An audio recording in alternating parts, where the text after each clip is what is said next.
Hello मेरे प्यारे मित्रों। आज हम लोग क्लास 12 झारखंड बोर्ड का सेट नंबर 2 ज्योग्राफी का देखेंगे, जो इस वर्ष के एग्ज़ाम के लिए काफ़ी इम्पोर्टेंट है। तो चलिए एक एक करके हम इस क्वेश्चन का आंसर देखते हैं। पहला सेट हमने कर लिया है, आज हम लोग दूसरा सेट करेंगे। जो पहला सेट नहीं देखे होंगे वो इसी चैनल पर जाके देख लीजिएगा, काफ़ी इम्पोर्टेंट है और इस वर्ष के एग्ज़ाम में आने का पूरा चांस रहेगा। तो इस वीडियो को देख के ज़रूर जाइएगा, और अगर नए होंगे तो इस चैनल को लाइक शेयर सब्सक्राइब ज़रूर कीजिएगा। तो चलिए हम लोग एक एक करके इस प्रश्न का उत्तर देखते हैं। तो पहला प्रश्न दिया हुआ है कि मानव भूगोल मानव समाज और धरातल के बीच संबंधों का अध्ययन है, यह किसने कहा था? तो याद रखिएगा, यह भूगोल की यह परिभाषा किस भूगोलवेत्ता ने द्वारा दी गई थी? तो इसको दिया गया था एन.एल. सैम्पल द्वारा। एन.एल. सैम्पल द्वारा याद रखिएगा, जो हम रेडियल का शिष्य था। रेडियल ने ही मानव भूगोल लिखा था, इसलिए मानव भूगोल का पिता कहते हैं, इसको याद रखिएगा। आगे देखते हैं, निम्नलिखित में कौन मानव भूगोल की शाखा नहीं है? तो मानव भूगोल की शाखा जो है राजनीतिक भूगोल नहीं है। राजनीतिक का अध्ययन मानव भूगोल में मानव भूगोल में नहीं होता, बाकी सबका होता है। अगला प्रश्न देखते हैं, ग्रिफिथ टेलर द्वारा निम्नलिखित में से कौन सी संकल्पना दी गई है? तो ग्रिफिथ टेलर जो दिया है, याद रखिएगा, नव निश्चयवाद। और ग्रिफिथ टेलर ने एक सिद्धांत दिया, एक और याद रखिएगा, रुको और जाओ का। याद रखिएगा कि रुको और जाओ का सिद्धांत किसने दिया था? तो ग्रिफिथ टेलर ने दिया था, इसने दिया था। एक चीज़ याद रखिएगा, इसको भी यहाँ से भी क्वेश्चन पूछता है। दूसरी बात, इसी ऑप्शन में अगर एक और क्वेश्चन दे देंगे तो समवाद का प्रयोग किया था लुसियन फेब्रे ने। इसको याद रखिएगा, पूछेगा कि समवाद का प्रयोग सर्वप्रथम किसने किया था? तो लुसियन फेब्रे ने किया था। अगला प्रश्न हम लोग देखते हैं, निम्नलिखित में से कौन सा भौतिक कारक जनसंख्या के वितरण को प्रभावित नहीं करता है? भौतिक में पूछा है, तो याद रखिएगा जनसंख्या के वितरण को प्रभावित करता है, तो भौतिक में क्या आएगा? जल की उपलब्धता। तो इसको देख लीजिएगा। अगला प्रश्न है, निम्नलिखित में से कौन सा प्रवास का एक प्रतिकर्ष कारक है? प्रतिकर्ष कारक जो है, इसमें से जीवन की सुरक्षा होगा। अगला प्रश्न हम लोग देखते हैं, जननांगीय संक्रमण सिद्धांत का प्रतिपादन किसने किया था?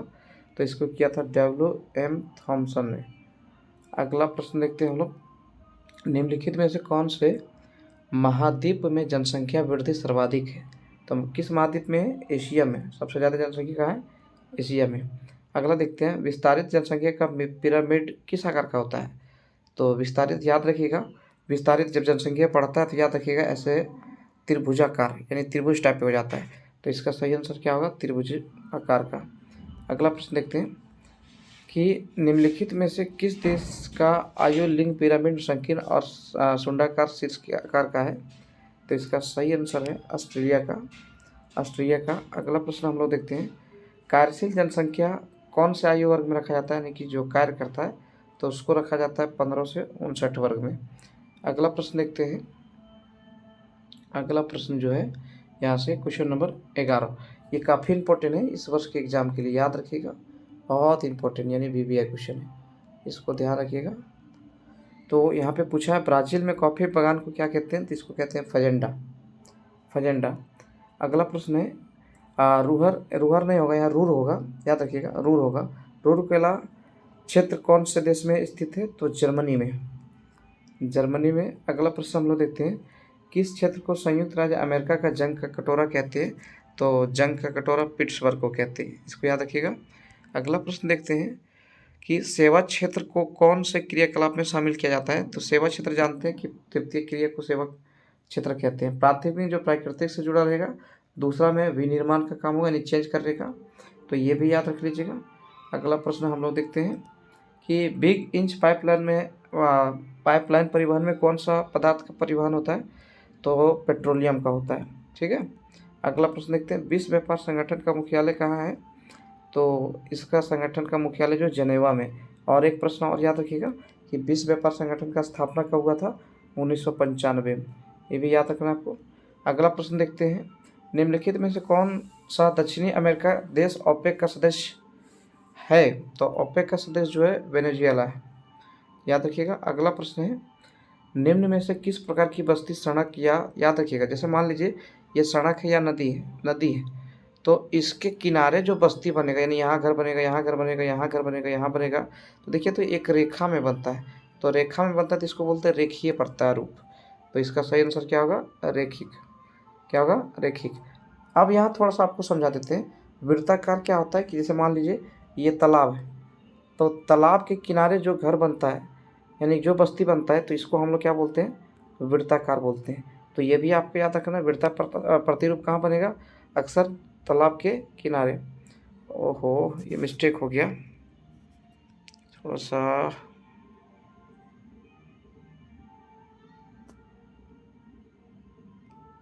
चलिए आगे देखते हैं, थोड़ा सा कट गया था। तो फिलहाल हम अपना क्वेश्चन पे आते हैं। देखिए हम आपको क्या समझा रहे थे, तालाब के किनारे जो बस्ती बनता है उसको वृत्ताकार बोलते हैं, है ना। और रेखिक किसको बोलेंगे? तो नदी के किनारे या सड़क के किनारे जो बस्ती बनता है उसको रेखिक बोलते हैं। चलिए आगे हम लोग देखते हैं। और एक इसमें और इम्पोर्टेंट याद रखिएगा, नदी के डेल्टा क्षेत्र पे जो बनता है उसको बोलते हैं पंखा प्रतिरूप। नदी के डेल्टा पे जो बनता है, जैसे डेल्टा क्या होता है कि इधर से नदी बहती है तो धीरे धीरे यहाँ पे क्या होता है कि गाद जमा होते रहता है। तो बस्ती कैसे बनता है? यहाँ बनेगा, यहाँ बनेगा, यहाँ बनेगा, थोड़ा यहाँ बनेगा, यहाँ बनेगा, यहाँ बनेगा। तो इस टाइप को क्या बोलते हैं हम लोग? पंखा प्रतिरूप। इसको भी पढ़ के जाइएगा, ये तीनों याद रखिएगा, है ना। ये काफ़ी इंपॉर्टेंट है। यानी कि वृत्ताकार कहाँ बनता है, यानी गोलाकार कहाँ बनेगा? तालाब के किनारे। रेखिक प्रतिरूप कहाँ बनेगा? सड़क या नदी के किनारे। और अभी बोले पंखा प्रतिरूप कहाँ बनेगा? नदी के डेल्टाई क्षेत्र में। चलिए अगला प्रश्न है, विश्व नगरी शब्द का प्रयोग सबसे पहले किसने किया था? तो इसका प्रयोग हाँ, इसका प्रयोग जो किया था पैट्रिक्स गेडिस, इसको याद रखिएगा। अगला प्रश्न हम लोग देखते हैं, परियरी घास का मैदान कहाँ स्थित है? तो परियरी जो उत्तरी अमेरिका में है। अगला प्रश्न हम लोग देखते हैं, भारत में विश्व की कितने प्रतिशत जनसंख्या निवास करती है? यानी टोटल जनसंख्या का भारत में कितना हिस्सा है? 17.5, यानी 17.7 है, लेकिन 17.5 यहाँ दिया है। अगला प्रश्न देखते हैं, भारत की पहली जनगणना कब हुई थी? तो भारत की पहली जनगणना जो हुई थी 1872 में। 1872 में किसने करवाया था? तो याद रखिएगा लॉर्ड मेयो ने करवाया था। इसको भी याद रखिएगा, लॉर्ड मेयो। लॉर्ड लिख देते हैं यहाँ पे, लॉर्ड मेयो ने करवाया था।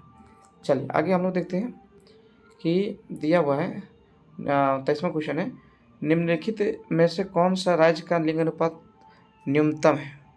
किस राज्य का लिंग अनुपात जो है वो न्यूनतम है? तो यहाँ पे तो इसका सही आंसर क्या होगा? हरियाणा। सबसे लिंग अनुपात कम यही भारत में है।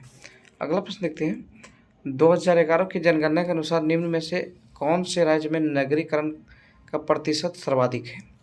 तो नगरीकरण का प्रतिशत जो सर्वाधिक जो था वो गोवा में था। अगला प्रश्न हम लोग देखते हैं, निम्न में से भारत में कौन सा सबसे छोटा भाषाई समूह है? तो याद रखिएगा द्रविड़। अगला प्रश्न देखते हैं, गांव से गांव प्रवास में महिला की सर्वाधिक संख्या का क्या कारण है? तो गांव से गांव प्रवास जो होता है अक्सर जो होता है विवाह के कारण, है ना। रोजगार महिला तो गांव में काम तो नहीं करेगी, शिक्षा के लिए नहीं करती, सुरक्षा के लिए नहीं करती, यानी विवाह में करती। अगला प्रश्न देखते हैं, निम्नलिखित में से कौन से अर्थशास्त्री मानव विकास सूचकांक का निर्माण किया है? तो मानव विकास सूचकांक को किया है डॉक्टर महबूब उल हक। कहाँ था ये? पाकिस्तान का अर्थशास्त्री था। अगला प्रश्न हम लोग देखते हैं, मानव विकास सूचकांक में भारत का कौन सा राज्य सर्वोच्च स्तर पे है? तो सर्वोच्च स्तर पे जो है केरल में है। अगला प्रश्न हम लोग देखते हैं, निम्नलिखित में से कौन सा राष्ट्रीय जलमार्ग सबसे लंबा है? तो राष्ट्रीय NW ये वाला 1 है। अगला प्रश्न हम लोग देखते हैं, निम्नलिखित में से कौन सा एक प्राकृतिक पतन है? तो प्राकृतिक पतन जो इसमें से इसका क्या होगा? JLN पतन। फिलहाल जो प्राकृतिक पतन हमको यहाँ दिख नहीं रहा है, याद रखिएगा प्राकृतिक पतन जो है वो गोवा में है। अगला प्रश्न हम लोग देखते हैं, निम्नलिखित में से कौन सा हैजा तथा पीलिया बीमारी का कारण है? तो हैजा पीलिया बीमारी जो होता है जल प्रदूषण के कारण होता है। ठीक है। अगला प्रश्न हम लोग देखते हैं, UNDP का पूरा नाम क्या है? तो यूनाइटेड नेशन डेवलपमेंट प्रोग्राम है। अगला प्रश्न है, टिस्को इस्पात संयंत्र स्थित है तो कहाँ पे है टिस्को? तो याद रखिएगा ये झारखंड में, झारखंड के जमशेदपुर में है। अगला प्रश्न है, दुर्गापुर इस्पात संयंत्र किस देश के सहयोग से स्थापित हुआ था? तो इसको बनाया था ब्रिटेन यानी यूनाइटेड किंगडम ने। तो चलिए आज का प्रश्न इतना ही। नेक्स्ट वीडियो में हम लोग दूसरा सेट तो कर लिए, तीसरा चौथा करवा देंगे, और इस वीडियो को ज़रूर देख के जाइएगा, काफ़ी इंपॉर्टेंट है।